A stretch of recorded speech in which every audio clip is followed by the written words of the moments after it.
ബഹുമാനമുള്ള സഹോദരങ്ങളെ, അല്ലാഹു റബ്ബുൽ ഇസ്സത്ത് നമുക്ക് പഠിപ്പിച്ചു തരുന്ന ഒരു കരാറാണ്, ബലിഷ്ഠമായ കരാർ.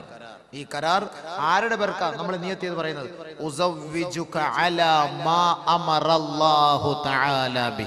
അല്ലാഹു കൽപ്പിച്ച ആ കൽപ്പന പ്രകാരം എൻ്റെ മകളെ നല്ല രീതിയിൽ നീ സംരക്ഷിച്ചു കൊള്ളാം എന്ന ആ ഒരു വാക്കിന്റെ അടിസ്ഥാനത്തിൽ ഞാൻ നിനക്ക് വിവാഹം കഴിച്ചു തരുന്നു.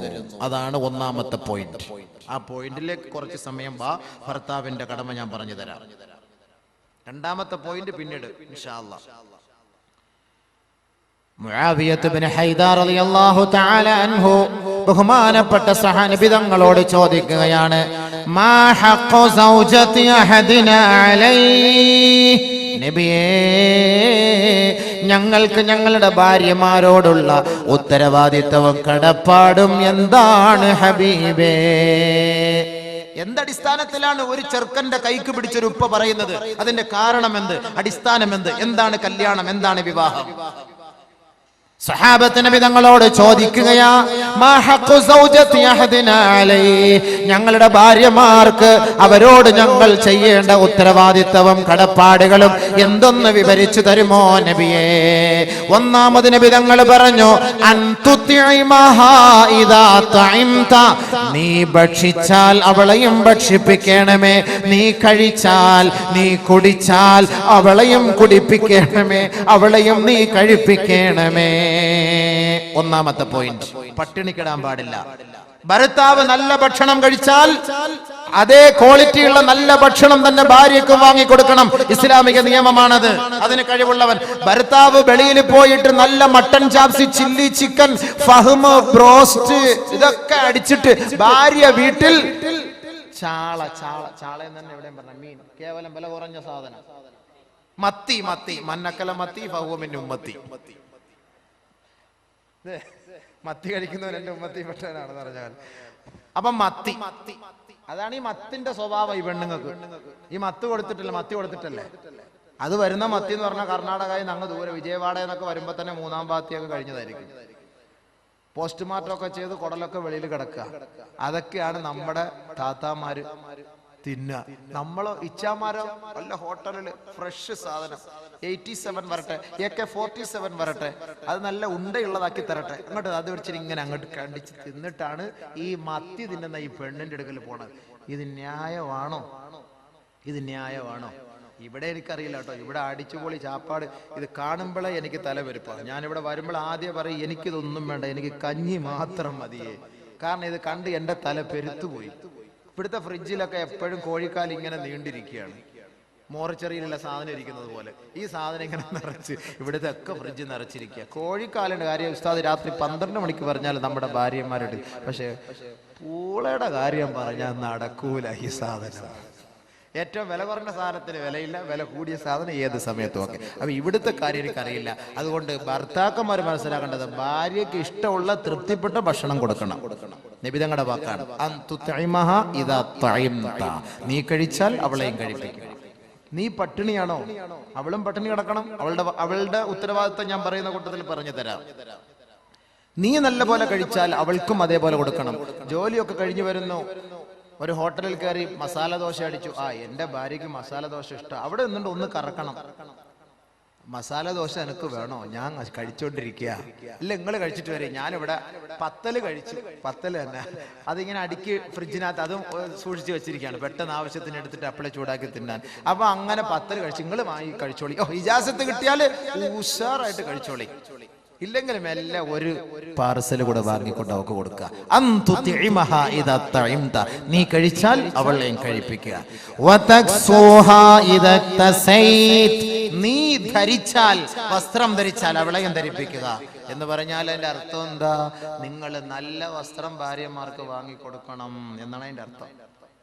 നല്ല വസ്ത്രം നീ ധരിക്കുമ്പോൾ, നീ നല്ല അടിച്ചു പൊളിച്ച് വസ്ത്രം ധരിക്കുമ്പോൾ അവൾക്ക് ഒരുമാതിരി കീറിയ പാൻറ് വാങ്ങിക്കൊടുക്കാൻ പാടില്ല എന്നർത്ഥം. കാരണം എന്താ? ഇന്ന് മൊത്തം കീറിയ പാൻറ്റുകളാണ്. ഞങ്ങളുടെ സഹോദരിമാർ, ഞങ്ങളുടെ നാട്ടിൽ അങ്ങനെയാണ്. ഇവിടെ എല്ലാം പർദ്ദയാ. പക്ഷെ പർദ്ദ ഇട്ടിട്ട് കാര്യമില്ലല്ലോ, ബോഡി ഷേപ്പ് പർദ്ദയായിപ്പോയി. നാളെ ലാസ്റ്റ് ദിവസം ആ പെണ്ണുങ്ങളെ കരയിപ്പിച്ചിട്ട് വിട്ടാ വരൂല.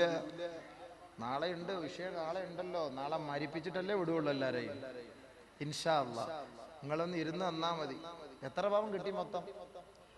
ലാസ്റ്റ് ബില്ല് കൊടുക്കും ഇത് കഴിച്ചിട്ട്. അപ്പോ രണ്ടാമത്തെ ഉത്തരവാദിത്തം ഭർത്താവിന്റെ ഇഷ്ടാനുസരിച്ചുള്ള വസ്ത്രമാണ്. അല്ല നീ പോയിട്ട് ഷോപ്പിംഗ് ചെയ്യലല്ല വേണ്ടത്. ഇന്നങ്ങനെയാണ് നമ്മുടെ ഈ കണ്ണൂർ, തലശ്ശേരി, കാസർഗോഡ് അങ്ങനെ ആയിരിക്കും അല്ലേ. കണ്ണൂർ ഞാൻ പഠിച്ചതുകൊണ്ടാണ് ഞാൻ പറയുന്നത്. തലശ്ശേരിയിലൊക്കെ പഠിച്ചാൽ അവളങ്ങനെ അങ്ങോട്ട് വിളിക്കുക, വണ്ടി വിളിക്കുക, കയറ്. അവൾക്ക് അങ്ങനെ എന്തായിരിക്കും അതിന്റെ അവസ്ഥ എന്ന് ഞാൻ പറഞ്ഞു തരാം. ഞാൻ ആയത്ത് ഹദീസ് പോയി തന്നെ പറയുള്ളൂ, ഞാൻ വെറുതെ ഞാൻ പറയില്ല, മനസ്സിലായിക്കോ. നബിതങ്ങളുടെ വാക്ക്. സ്വർഗത്തിൽ പോണോ? നമ്മൾ ഒരുമിച്ച് കൂടിയതും ഈ കല്യാണം എന്തിനാണ്? സ്വർഗത്തിൽ പോകാനല്ലേ, അല്ലാതെ ഇവിടെ അടിച്ചു പൊളിക്കാനാണോ? അല്ല, സ്വർഗത്തിലെത്താനാണ്. അതിനുള്ള വഴികളാണ് ഞാൻ പറഞ്ഞു തരുന്നത്. സ്വസ്ഥമായിട്ട് ഇരുന്നതാ പറഞ്ഞു തരാം ഇൻഷാ അല്ലാഹ്. അപ്പൊ രണ്ടാമത് വസ്ത്രം ഭർത്താവ് വാങ്ങിക്കൊടുക്കണം. ഭർത്താവിന്റെ തൃപ്തിക്കുള്ള വസ്ത്രമാണ് ഭാര്യയ്ക്ക് നമ്മൾ വാങ്ങിക്കൊടുക്കേണ്ടത്.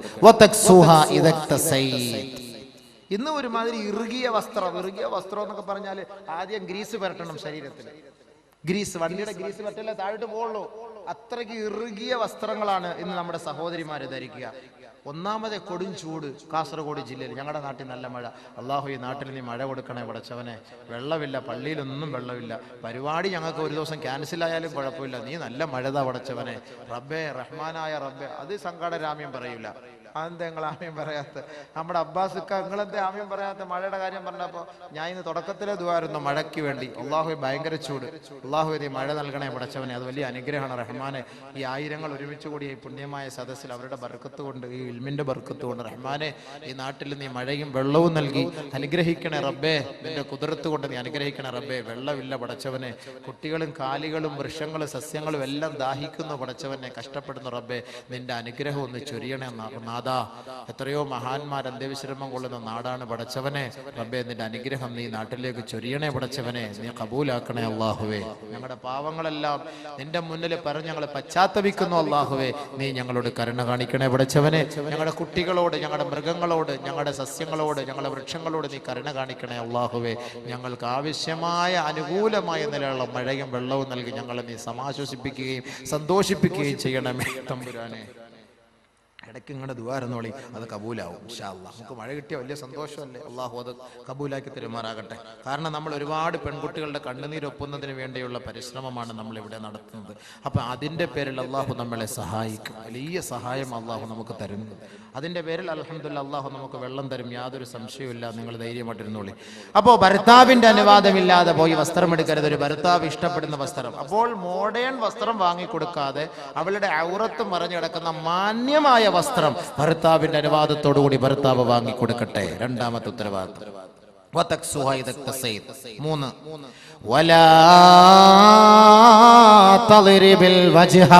അവളുടെ മുഖത്ത് നീ അടിക്കരുതേ, അവളെ വേദനിപ്പിക്കരുതേ.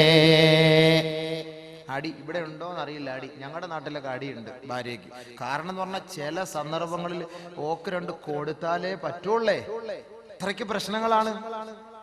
ഉമർ റളിയല്ലാഹു തആല അൻഹു വീരനായിരുന്നു, വില്ലനായിരുന്നു. ഉമർ റളിയല്ലാഹു അൻഹുവിന്റെ ഭാര്യ ഉമറിനോട് കയർത്ത് സംസാരിക്കുമായിരുന്നു.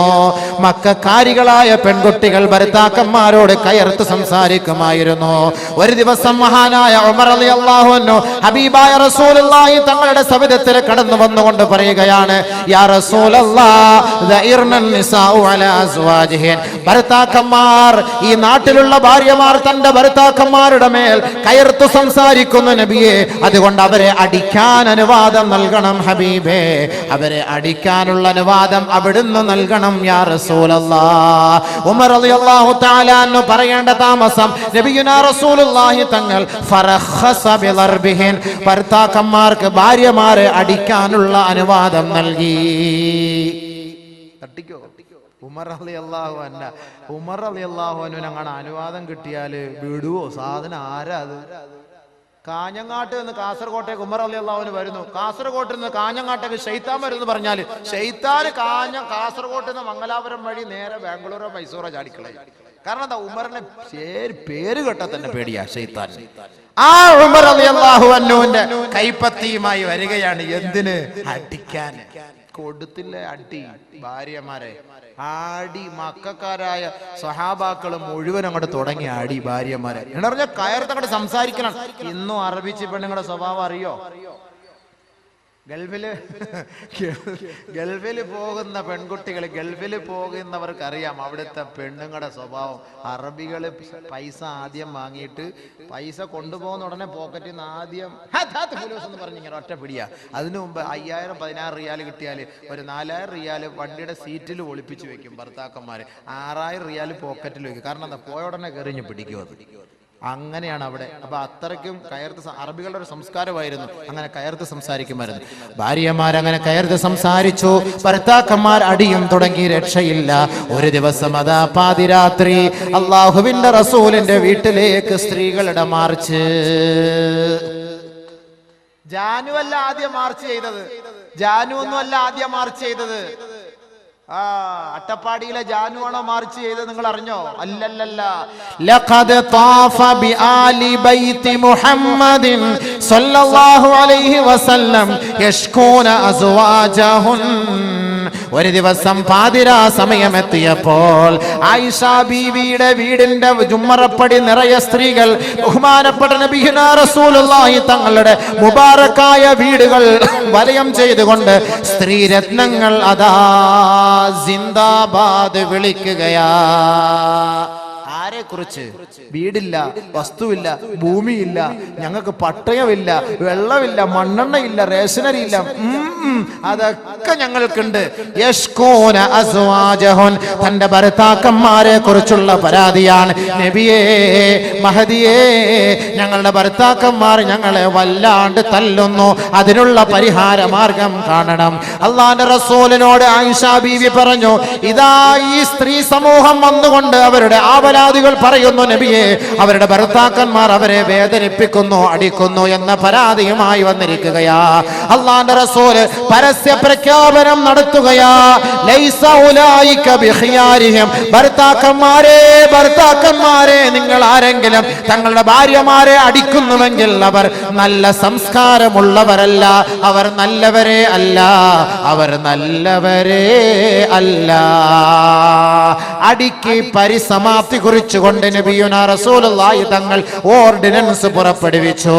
മാത്രമല്ല, ഹബീബായ റസൂലുള്ളാഹി തങ്ങൾ വീട്ടിൽ നിന്ന് ഇറങ്ങി വന്ന് എണ്ണി നോക്കിയപ്പോൾ 70ഓളം പെൺകുട്ടികളാണ് പാതിരാ സമയത്ത് ഭർത്താക്കന്മാരുടെ പീഡനത്തിന് ഇരയായി നബി തങ്ങളുടെ സെക്രട്ടേറിയറ്റിന് മുന്നിൽ മാർച്ചുമായി വന്നത്.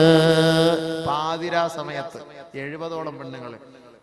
നബി തങ്ങൾ സല്ലല്ലാഹു അലൈഹി വസല്ലമ തങ്ങൾ പറഞ്ഞു, വലാ തളിരിബിൽ വജ്ഹ. പെണ്ണിന്റെ മുഖത്ത് നിങ്ങൾ അടിക്കരുത്. വലാ തുഖബ്ബിഹ്. അവളെ മോശമായി പറയരുത്. ഭർത്താക്കന്മാരെ മനസ്സിലാക്കി നബി തങ്ങളുടെ കുടുംബ ജീവിതത്തിലേക്ക് അല്പം ഒന്ന് ശ്രദ്ധിക്കുക. ഭർത്താവിന്റെ കടമ. ഒരു ദിവസം ഉമറിന്റെ ഭാര്യ ഉമറിനോട് കയർത്ത് സംസാരിച്ചു. ഉടനെ ഉമർ റളിയല്ലാഹു തആല അൻഹു ചോദിച്ചു, എടി മണ്ടി പെണ്ണെ, നീ എന്നോട് നീ കയർത്ത് സംസാരിക്ക? അത്രയ്ക്കും നീ അങ്ങോട്ട് വലിയ ആളായ? എന്നോട് കയർത്ത്? ഞാൻ ആര്? ഉമർ. എന്നോട് നീ കയർത്ത് സംസാരിക്കുകയോ? ഉടനെ ഉമർ റളിയല്ലാഹു അൻഹുവിന്റെ ഭാര്യ പറയുകയാ, ഇന്ന അസ്വാജ റസൂലില്ലാഹി സ്വല്ലല്ലാഹു അലൈഹി വസല്ലമ യുറാജിഉനഹു വയഹ്ജുർനഹു യൗമൻ ഇലൽ ലൈൽ വഹുവ ഖൈറും മിൻക. നിങ്ങൾ പോ മനുഷ്യ. നബിതങ്ങളുടെ ഭാര്യമാർ അവര് അള്ളാന്റെ റസൂലിന്റെ മുന്നിൽ കയർത്ത് സംസാരിക്കുന്നു, അവരോട് ഒരു ദിവസം വരെ മിണ്ടാതെ ഇരിക്കുന്നു. നിങ്ങളെക്കാൾ എത്രയോ പോരിശമുള്ള മനുഷ്യനാ ആ മനുഷ്യന്റെ ഭാര്യമാര്, അവരോട് കയർത്ത് സംസാരിക്കുന്നത്. പിന്നെ നിങ്ങൾ പോയി മനുഷ്യ. എന്റെ മകളെയാണ് നബിതങ്ങൾ വിവാഹം കഴിച്ചത്, ഹഫ്സ. എന്റെ മകൾ നബിതങ്ങളോട് കയർത്ത് സംസാരിക്കുകയോ? പെട്ടെന്ന് ചിന്ത വന്നതാണ്. അല്ല, ഭാര്യയെ താക്കീത് ചെയ്യാൻ നിന്നില്ല. നബിതങ്ങളുടെ ഭാര്യയായ ഹഫ്സ ബീവി നബിതങ്ങളോട് കയർത്ത് സംസാരിക്കുകയോ? അള്ളാഹുവിന്റെ റസൂലിന്റെ പ്രിയപ്പെട്ട തോഴനായ ഉമർ റളിയല്ലാഹു അൻഹു പരസ്യമായി വിളിച്ചു പറഞ്ഞു, ഖാബത്ത് ഹഫ്സതു വഖാബത്ത് ഹഫ്സതു വഖസിറത് ഇൻ തുറാജഅതുഹു. നബീന റസൂലുള്ളാഹി തങ്ങളുടെ പ്രിയപ്പെട്ട ഭാര്യ ഹഫ്സ, എന്റെ മകൾ അവള് തൊലഞ്ഞത് തന്നെ, അവള് നശിച്ചത് തന്നെ, അവൾ നബി തങ്ങളോട് കയർത്ത് സംസാരിച്ചിട്ടുണ്ടെങ്കിൽ തൊലഞ്ഞത് തന്നെ. നേരെ ഉമർ റളിയല്ലാഹു തആല അൻഹു ബഹുമാനപ്പെട്ട പ്രവാചകന്റെ സവിധത്തിലേക്ക് ഹഫ്സ ബീവിയുടെ വീട്ടിലേക്ക് ഉമർ റളിയല്ലാഹു അൻഹു കടന്നു വരികയാണ്. ഉമർ റളിയല്ലാഹു അൻഹു ഇവിടെ ശ്രദ്ധിക്കേണ്ടത് ഒരു കാര്യം, ഭാര്യമാർ, നമ്മുടെ പെൺകുട്ടികളെ ഉപ്പമാർ ഉമ്മമാർ വിവാഹം കഴിപ്പിച്ച് അയക്കുമ്പോ പെൺകുട്ടിയുടെ ഭാഗത്തു നിന്ന് വല്ല അപാകതകൾ വന്നാൽ ഉപ്പമാർ പരിഹരിക്കണം എന്നതിന്റെ തെളിവാണ് ഉമർ റളിയല്ലാഹു അൻഹു ഇവിടെ നമുക്ക് ചർച്ച ചെയ്ത് പഠിപ്പിച്ചിരുന്നത്. ഉമർ റളിയല്ലാഹു തആല അൻഹു നേരെ വന്നു ഹഫ്സ ബിയുടെ അരികിലേക്ക് വന്നു. ഹഫ്സയെ വിളിച്ചിട്ട് പറഞ്ഞു, യാ ഹഫ്സ, എടി പെണ്ണെ ഹഫ്സ, ലാ തഗ്തറി ബിബ്നതി ഇബ്നി അബി ഖുഹാഫ. ആയിഷ എന്ന് പറയുന്ന അബൂ ഖുഹാഫയുടെ മകൻ അബൂബക്കറിന്റെ മകൾ ആയിഷ നിന്നെ വഞ്ചിതയാക്കാതിരിക്കട്ടെ. ഫഇന്നഹാ ഹിബ്ബു റസൂലില്ലാഹി സ്വല്ലല്ലാഹു അലൈഹി വസല്ലം. അവൾ നബി തങ്ങളുടെ പ്രിയങ്കരിയാണ്. ഒരുപക്ഷെ ആയിഷ ബീവി നബി തങ്ങളോട് കയർത്ത് സംസാരിച്ചിരിക്കാം. അത് കണ്ടിട്ട് ഉമറിന്റെ മകൾ ഹഫ്സ, നീ നബി തങ്ങളോട് കയർത്ത് സംസാരിച്ചു പോകരുത്. വഖവഫഹ അനിൽ മുറാജഅ. ഉമർ റളിയല്ലാഹു തആല അൻഹു ഹഫ്സ ബീവിയെ താക്കീത് ചെയ്തു, ഭയപ്പെടുത്തി. ഇനി മേലിൽ നബി തങ്ങളോട് കയർത്ത് സംസാരിക്കുകയോ നബി തങ്ങളോട് ഒരാവശ്യം ഉന്നയിക്കുകയോ ചെയ്യരുത്. നിനക്ക് ആവശ്യമുള്ളത് എന്താണോ അത് നീ എന്നോട് ചോദിക്കുക, ഞാൻ നിനക്ക് വാങ്ങിത്തരാം. നബി തങ്ങളോട് നീ ചോദിക്കാൻ പാടില്ല. ഉമർ റളിയല്ലാഹു തആല താക്കീത് ചെയ്തു. ആയിഷ ബീവി നബി തങ്ങൾ ഭയങ്കര ഗുലാനത്വ, ഭയങ്കര മഹബത്ത, ഭയങ്കര സ്നേഹം, ലവ് ബേർഡ്സ് പോലെ ഭയങ്കര മഹബത്ത. ബാക്കിയുള്ളവരുടെ മുഹബത്ത് ഇല്ല എന്നല്ല അതിന്റെ അർത്ഥം, അത് മനസ്സിലാക്കണം. ചില ആളുകൾക്ക് ചിലരോട് ഇത്തിരി മുഹബത്ത് ഉണ്ടല്ലോ, അത് എത്രത്തോളം ഒക്കെ ആണെങ്കിലും വലൻ തസ്തതിഉ അൻ തഅദിലു ബൈനൻ നിസാഇ വലൗ ഹറസ്തും.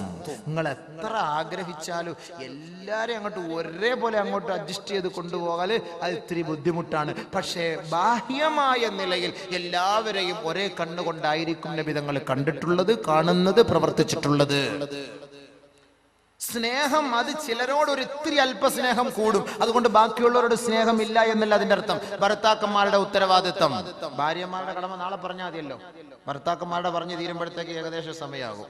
ഭാര്യമാരുടെ നാളെ പറഞ്ഞിട്ട് മരിച്ചില്ലെങ്കിൽ നമുക്ക് കുറച്ചുകൂടെ ജീവിക്കാം, അല്ലെങ്കിൽ നമുക്ക് ഇനി അടുത്ത ദിവസം നമുക്ക് വീണ്ടും നമുക്ക് മരിപ്പിക്കാൻ ഒരു സദസ്സ് സംഘടിപ്പിക്കാം. ഇത് ആദ്യം പറയട്ടെ, സ്വസ്ഥമായിട്ട് പറയാം. കുറച്ച് പറയാമല്ലോ, ഒരു 10, 10:30, 10:45 വരെ നമുക്ക് ആണുങ്ങളുടെ കുറച്ച് കല്യാണം നടക്കാൻ പോകും. മഹറിന് വന്നിട്ട് നെയ്ച്ചോറും കോഴി ബിരിയാണി അടിച്ചിട്ട് പോയിട്ട് കാര്യമില്ല. എന്താണ് കല്യാണം എന്ന് പറയണമല്ലോ. ഇവർ ഈ തന്ന ഫുലൂസിനൊക്കെ കാരണം ഉണ്ടാവണമല്ലോ. അതുകൊണ്ട് നല്ലപോലെ ശ്രദ്ധിച്ചോളി. എങ്ങനെയായിരിക്കണം ഒരു കുടുംബ ജീവിതം, ഭാര്യ ഭർത്തൃ ബന്ധം എങ്ങനെയായിരിക്കണം? ഒരു ഉപ്പ ഒരു ഉമ്മ മകളെ വിവാഹം കഴിപ്പിച്ച് അയച്ചാൽ എങ്ങനെയായിരിക്കണം അവളോടുള്ള സമീപനം? ഒന്ന് ശ്രദ്ധിച്ച് മനസ്സിലാക്കണം. പഠിക്കാനുള്ള ഉപദേശ നസീഹത്താണ് ദീനിന്റെ വാഴ് നസീഹത്ത് എന്നൊക്കെ പറഞ്ഞാൽ ഇതൊക്കെയാണല്ലോ ബയാൻ എന്ന് പറയുന്നത്. അതുകൊണ്ട് ഇൻഷാ അള്ളാഹ് മതവിജ്ഞാന സദസ്സ് എന്ന് പറയുമ്പോൾ വിജ്ഞാനമാണ് നമ്മൾ ഇവിടെ നിന്ന് കേൾക്കേണ്ടതും പഠിക്കേണ്ടതും നുകരേണ്ടതും, അത് മനസ്സിലാക്കി നമ്മൾ പോകേണ്ടതും ഇൻഷാ അള്ളാഹ്. ബഹുമാനമുള്ള സഹോദരങ്ങളെ, ബഹുമാനപ്പെട്ട നബിയുനാ റസൂലുള്ളാഹി സ്വല്ലല്ലാഹു അലൈഹി വസല്ലമ തങ്ങളും അവിടുത്തെ മഹദിയായ ആയിഷ ബീവിയും തമ്മിലുള്ള കുടുംബ ജീവിതത്തിന്റെ ചില സംഭവങ്ങൾ നിങ്ങളുടെ മുന്നിൽ ഞാൻ അവതരിപ്പിക്കാം. ഒരു ദിവസം വജറാ ബൈനഹാ വബൈനഹു കലാം. ആയിഷ ബീവിക്കും നബി തങ്ങളുടെയും ഇടയിൽ ഒരു ദിവസം ചർച്ചയുണ്ടായി. ഭാര്യയും ഭർത്താവും തമ്മിൽ വഴക്കുണ്ടാകും, അതിന്റെ തെളിവാണ് ഞാനിപ്പോ ഈ പറഞ്ഞത്. ഭാര്യയും ഭർത്താവും തമ്മിൽ വഴക്കുണ്ടാകും, സംസാരമുണ്ടാകും. പക്ഷെ എങ്ങനെയായിരിക്കണം ആ സംസാരത്തെ നാം അതിജയിക്കേണ്ടത്? ഒരു ദിവസം ആയിഷ ബീവിയും ഹബീബായ റസൂലുള്ളാഹി തങ്ങളും ചർച്ചയിലാണ്. ശബ്ദകോലാഹലം, വഴക്കുണ്ടായി. വജറാ ബൈനഹാ വബൈനഹു കലാം. രണ്ടുപേര് സംസാരം മൂർധന്യാവസ്ഥയിലെത്തിയപ്പോ നബി തങ്ങൾ തീരുമാനിച്ചു, നിന്റെ ഉപ്പയെ ഇപ്പൊ ഞാൻ വിളിപ്പിക്കും, നിന്റെ ഉപ്പയെ ഇപ്പൊ വിളിപ്പിക്കും. ആരാ ഉപ്പ? അബൂബക്കർ സിദ്ദീഖ്. ഹത്താ അദ്ഖലാ ബൈനഹുമാ. നബിയുനാ റസൂലുള്ളാഹി തങ്ങൾ ആളിനെ വിട്ടുകൊണ്ട് ആയിഷ റളിയല്ലാഹു തആല അൻഹയുടെ പിതാവായ അബൂബക്കർ സിദ്ദീഖ് റളിയല്ലാഹു അൻഹുവിനെ വിളിച്ചു വരുത്തുകയാ. ഹകമൻ, വിധി നിർണയം നടത്താൻ. ഇവിടെ ഭാര്യയും ഭർത്താവും തമ്മിൽ വഴക്ക്. ഇവർക്ക് രണ്ടുപേർക്കും കോംപ്രമൈസ് ചെയ്യിപ്പിക്കാൻ ആരാ വരുന്നത്? ആയിഷ ബീവിയുടെ ഉപ്പ വരികയാണ്. ഹത്താ ദഖല ബൈനഹുമാ, അവർക്കിടയിൽ അബൂബക്കർ കടന്നു വരികയാണ്. ഹകമൻ, ജഡ്ജിയായി അബൂബക്കർ സിദ്ദീഖ് റളിയല്ലാഹു അൻഹു വന്നു. നബി തങ്ങൾ ആയിഷ ബീവിയോട് പറഞ്ഞു, തുകല്ലിമീന ഔ അതകല്ലമു. ബഹുമാനപ്പെട്ട പ്രവാചകൻ സല്ലല്ലാഹു അലൈഹി വസല്ലമ തങ്ങൾ തന്റെ പ്രിയപ്പെട്ട പത്നിയുമായുള്ള വഴക്കിൽ ശണ്ടകൂടലിൽ ആയിഷ ബീവിയോട് അല്ലാഹുവിന്റെ റസൂല് പറഞ്ഞു, നിന്റെ ഉപ്പ വന്നിട്ടുണ്ട്, നീ സംസാരിക്കണോ അതോ ഞാൻ സംസാരിക്കണോ? ചോദ്യം നോക്കണേ, എത്ര മാന്യമായ രീതിയിലാണ്. പെണ്ണെ, നിന്റെ ഉപ്പ വന്നിട്ടുണ്ട്, തുകല്ലിമീന ഔ അതകല്ലമു, നീ സംസാരിക്കണോ അതോ ഞാൻ സംസാരിക്കട്ടെയോ? ആയിഷ ബീവി പറഞ്ഞ വാക്ക് കേട്ടോ, നല്ലപോലെ ശ്രദ്ധിച്ചോണം. തകല്ലം ബൽ തകല്ലം അൻത, ഇല്ല നിങ്ങൾ സംസാരിച്ചോളി, നിങ്ങൾ പറഞ്ഞോളി. എന്നിട്ട് ശേഷം ആയിഷ ബീവി ഒരു വാക്കൂടെ കൂട്ടിച്ചേർത്തു, വലാ തഖുൽ ഇല്ലാ ഹഖ്ഖാ, നമുക്കിടയിൽ നടന്ന സത്യം മാത്രമേ പറയാവൂ, ഇല്ലാത്തതൊന്നും കൂട്ടി പറയരുതേ. ആരുടെ മുഖത്ത് നോക്കിയിട്ടായി പറയണത്? നമ്മളെ പോലുള്ള സാദാ സീത ഒരു ഭർത്താവിന്റെ മുഖത്ത് നോക്കിയിട്ടാണോ ഈ പറയുന്നത്? നബിയുനാ റസൂലുള്ളാഹി തങ്ങളുടെ മുഖത്ത് നോക്കിക്കൊണ്ട് ആയിഷ ബീവി റളിയല്ലാഹു അൻഹ പറയുകയാണ്, നിങ്ങൾ സംസാരിച്ചു കൊള്ളുക, പക്ഷേ വലാ തഖുൽ ഇല്ലാ ഹഖ്ഖാ, സത്യം മാത്രമേ പറയാവൂ. അബൂബക്കർ സിദ്ദീഖിന് ഉച്ചി മുതൽ ഉള്ളങ്കാല് വരെ പെരുത്തു വരികയും അബൂബക്കർ സിദ്ദീഖ് അടിക്കുകയും ഹത്താ ദുമിയ ഫിഹാ, അവളുടെ മുഖത്ത് നിന്ന് വായിൽ നിന്ന് രക്തമൊലിക്കുകയും സ്വന്തം മകളുടെ കർണപുടത്തിന് ഒരൊറ്റ അടി അബൂബക്കർ സിദ്ദീഖ് റളിയല്ലാഹു തആല പിതാവ്. കാരണം എന്താ? അബൂബക്കർ സിദ്ദീഖ് ഫഖാല പറഞ്ഞു, യാ ഉദയ്യതു നഫ്സഹ, തന്റെ ശരീരത്തെ നശിപ്പിച്ച പെണ്ണെ, അവ യഖൂലു ഗൈറൽ ഹഖ്, ഈ ഇരിക്കുന്നത് ആരെന്ന് നീ അറിഞ്ഞോ? ലോകത്തിന്റെ നായകൻ, സത്യം ലോകത്ത് വിളിച്ചോതാൻ വന്ന ഹബീബായ റസൂലുള്ളാഹി തങ്ങൾ, ഈ ഹബീബായ തങ്ങൾ കള്ളം പറയുമെന്നോ? എന്ത് വിഡ്ഢിത്തമാണ് നീ വിളിച്ചു പറയുന്നത്? ബഹുമാനപ്പെട്ട അബൂബക്കർ സിദ്ദീഖ് റളിയല്ലാഹു തആല അൻഹു ആയിഷ ബീവി അടിച്ച അടിയിൽ വായിൽ നിന്ന് രക്തമൊലിച്ചു. അബൂബക്കർ സിദ്ദീഖ് റളിയല്ലാഹു അൻഹു പിതാവാണ്. ബഹുമാനപ്പെട്ട നബിയും തന്റെ ഭാര്യയുമായ ആയിഷയുമായിട്ട് ശണ്ടേല വഴക്കിലാണ്. അബൂബക്കർ വാപ്പ മകളെ അടിച്ചു. ഫസ്തജാറത്ത് ബിറസൂലില്ലാഹി സ്വല്ലല്ലാഹു അലൈഹി വസല്ലം, നബിയുനാ റസൂലുള്ളാഹി തങ്ങളെ വന്ന് ആയിഷ ബീവി സഹായത്തിനു വേണ്ടി അഭയം തേടി. ഇവിടെ നമ്മൾ ചിന്തിക്കേണ്ടത് എന്താണ്? നമ്മുടെ ഉപ്പ മകളുടെ സാന്നിധ്യത്തിൽ, മരുമകന്റെ സാന്നിധ്യത്തിൽ മകളെ അടിച്ചാലും ആ മകൾ സഹായത്തിന് പോകുന്നത് ഉപ്പയോടോ ഉമ്മയോടോ ആയിരിക്കും, ഭർത്താവിനോട് പോലെ. കാരണം എന്താ? ഭർത്താവോട് വഴക്കല്ലേ, പിന്നെ അങ്ങനെ പോയി കഴിഞ്ഞാൽ പിന്നെ അവന്റെ ഭാഗത്ത് അടി കിട്ടൂലേ? ഈ ആയിഷ ബീവി നബി തങ്ങളുമായുള്ള ബന്ധം സുദൃഢമാണ് എന്നതിന്റെ തെളിവാണ്. സ്വന്തം പിതാവ് ആയിഷ ബീവി അടിക്കുകയും വായിൽ നിന്ന് രക്തമൊലിക്കുകയും ചെയ്തപ്പോൾ അള്ളാഹുവിന്റെ റസൂലിന്റെ സവിധത്തിൽ വന്ന് കെട്ടിപ്പിടിച്ച് അഭയം തേടി. നബിയുനാ റസൂലുള്ളാഹി തങ്ങളുടെ മുതുകിന് പിറകിൽ വന്ന് ഒളിച്ചിരുന്നു ആയിഷ ബീവി. ശേഷം നബിയുനാ റസൂലുള്ളാഹി തങ്ങൾ അബൂബക്കർ സിദ്ദീഖിനെ നോക്കിയിട്ട് പറഞ്ഞു, യാ അബൂബക്കർ ലം നദ്ഉക ഹാദാ,